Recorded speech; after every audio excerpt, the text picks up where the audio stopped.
More about what daily updates. When I was to make an subscribe to time like in a share of our commission. I could hear MP. Yeah, they bench warrant to turn to say the bill when he be a NC or confer was Supreme Court say one relax it. Na ma a court to non relax some better enra. Sir, what a so called parliamentary proceeding, yes, enra. And get channel parliament finally get channel.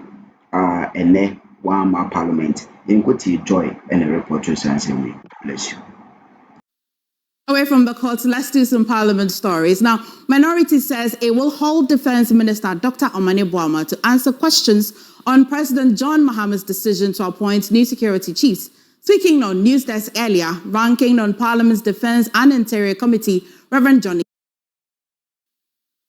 Now, still in Parliament, Minority Leader Alexander Fenyumakin is accusing government and the High Court of colluding to harass Member of Parliament for Akwetia, Ernest Kumi. You remember or you recall that the High Court convicted the NP for contempt after he presented himself to be sworn in despite an injunction against him. Subsequent to this, national security operatives attempted to arrest him in pursuance of the bench warrant issued against him. On Tuesday, Interior Minister Muntaka Mubarak defended the operatives, insisting they followed the law. The Minority Leader says his side will use all processes available to them to defend their colleague. Now, let's speak to our Parliamentary Affairs correspondent, Kweku Asante. Kweku, well, is the Member of Parliament in Parliament currently as we speak, or even so, has he been attending Parliament proceedings any of the days that has been called? Well, yesterday when the questions having to do with the Member of Parliament's attempted arrest was raised, he was in the chamber. Today he's not around. At the time the news conference was addressed about an hour ago by the Minority Leader, he was also not around. But generally, since the news of his conviction became public, he has been attending Parliament. In fact, the day the conviction was announced, he was in Parliament. In subsequent days, he has been around. Because as you know, when members of Parliament are in the House, they cannot be arrested for the privileges that they have by virtue of they coming to Parliament or they leaving Parliament to their various homes. And so he has been attending. Today he has not been around, but generally he has been coming to Parliament. Well, so the Interior Minister as well has been talking about how the operatives operated on law, which means anywhere he's found, he can be arrested or what? Well, that is not something the minister did go into as whether or not they will be pursuing him to arrest him. But as you may know now, the Supreme Court is seized with the matter. In fact, they have granted the application of the Member of Parliament to put on hold the conviction for them to hear whether or not subsequent or decisions must be taken with regards to the actions taken by the High Court. So the minister did not give any indication yesterday while he was answering the questions whether or not they will still be pursuing him. The only thing he did say was that at the time, if the arrest was successful, it would have been carried through and they would have detained the Member of Parliament because the court has convicted him for contempt. Apart from that, what's happening in Parliament? The Lands Minister has been answering questions on illegal mining, providing updates on the news that broke this morning. Revoked all mining licenses granted past after December 7. He's also been clarifying that they will also audit all other contracts or leases, licenses that were granted since the last government took office in 2017 to ensure that they were properly granted. And in fact, he has also announced that his deputy, Yusuf Sulemana, will be leading this committee on this matter. So that is the update from what we are doing in the House today. There's also been questions from the Education Minister, and later we expect to have the Minister for Works and Housing also answer some questions. Right. Thank you, Kweku, for updates from Parliament. Away from that, some commercial transport operators in Kumasi are asking government to announce an increase in the Ahmed Suale assassination case. He has been held on a provisional murder charge.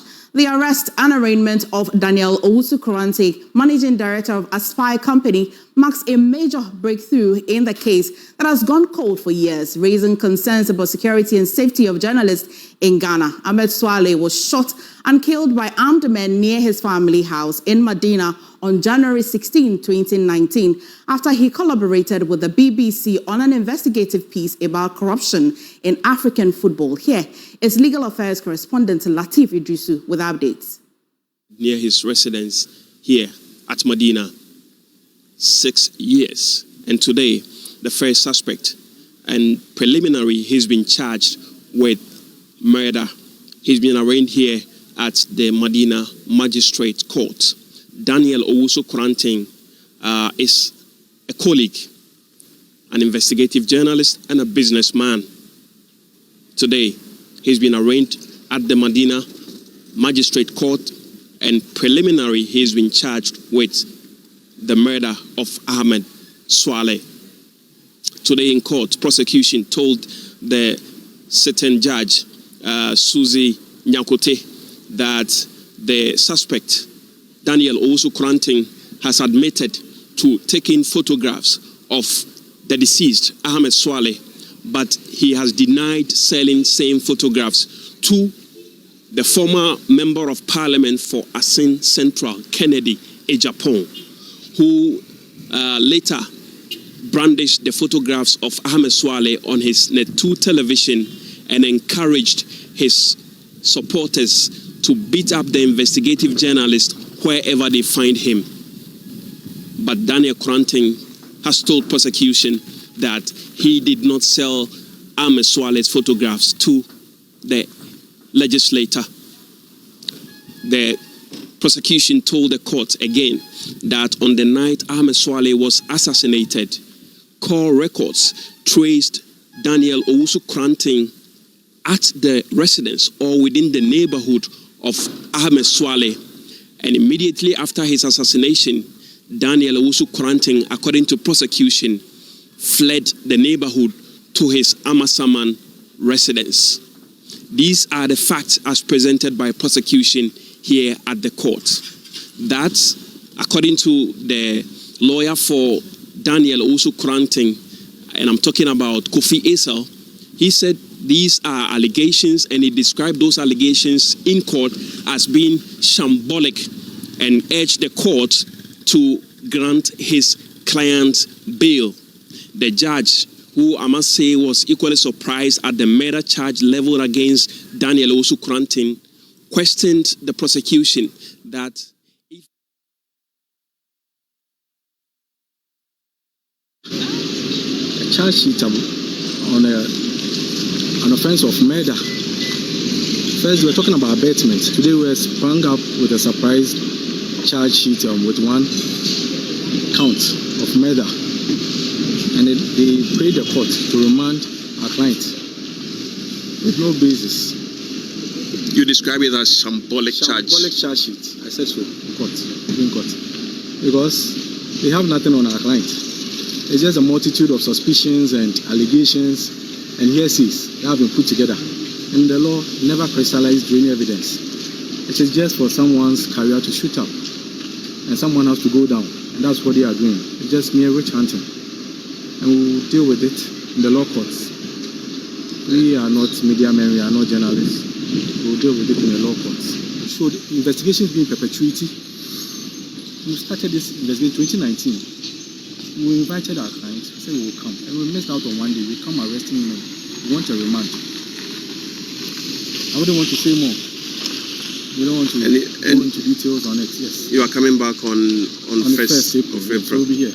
What do you expect to happen on the 1st of April when you get? The police said they would amend their charge sheet. As I said, it's shambolic. It doesn't hold any water.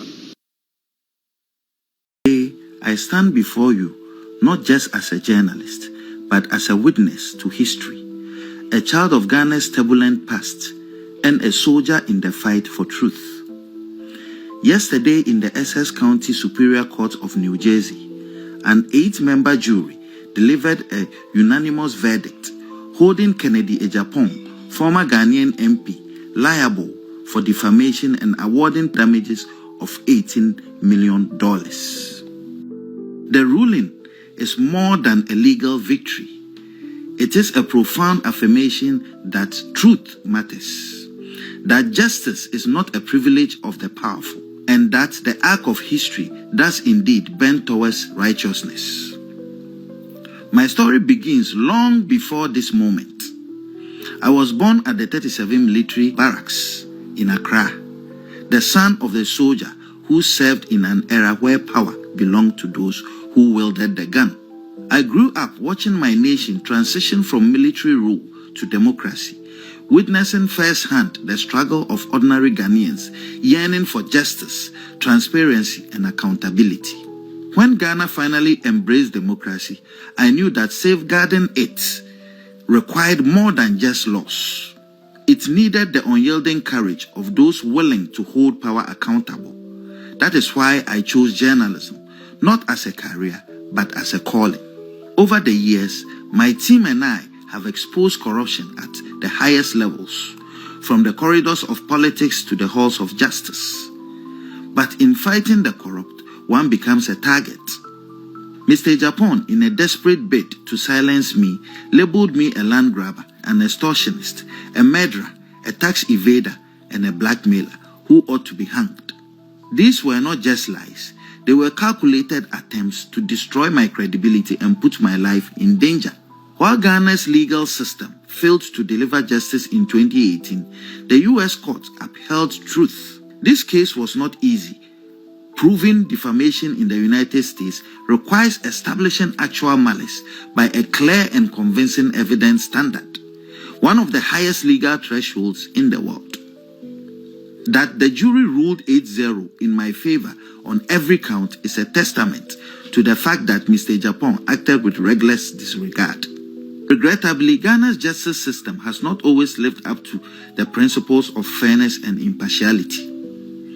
When I sued Mr. Japan in 2018, despite his inability to legally substantiate his allegations, the court ruled against me, with Justice Barr scandalously branding me a terrorist instead of adjudicating the facts before him. This miscarriage of justice was later condemned by Supreme Court Justice Kolende, who rightly described it as a violent abuse of judicial authority. My fight has never been for personal gain, but for the soul of Ghana's democracy. This victory in the US sends a powerful message. The media cannot be silenced, truth cannot be buried, and those who wield power must be held accountable. Let this moment be a wake-up call to all who seek to erode the foundations of justice in Ghana. Let it remind us that democracy is not just about elections, but institutions that uphold the truth, courts that deliver justice without fear or favor, and citizens who refuse to accept corruption as the norm. To my legal team, Andrew Dihare Esquire, Arthur Womega Esquire, Evans Salasi Adeka Esquire, and Odei Kro Esquire, I am forever grateful for your dedication to justice. And to my supporters in Ghana and around the world, your unwavering belief in the fight strengthens my resolve. The battle against corruption continues. We will name, shame, and jail. Ghana deserves better, and I will never stop fighting for a future where justice is not a privilege of the powerful, but the right of every citizen. Thank you.